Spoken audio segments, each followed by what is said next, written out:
Celebrating built heritage is important to the City of St. John's. Did you know you can nominate individuals in your community for rehabilitating or restoring a commercial or residential heritage property? Heritage Week is celebrated in February of each year. In 2021, these following properties were awarded for their work in a designated heritage area.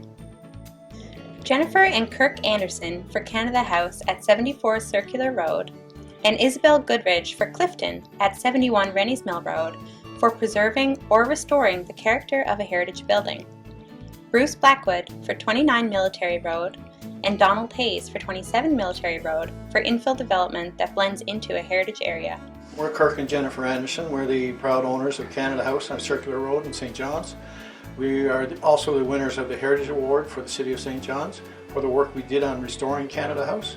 It's actually the former residence of a former Prime Minister of Newfoundland, Michael Cashin.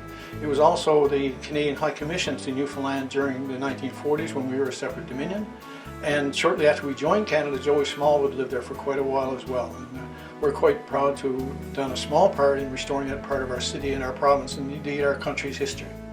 Built heritage is important as it connects us to our past and allows us to preserve the unique qualities of a property for future generations. Our built heritage makes our city unique and the value is immeasurable. Nominations for Heritage Awards are now open until March 31st. Visit stjohns.ca/applause and nominate someone today.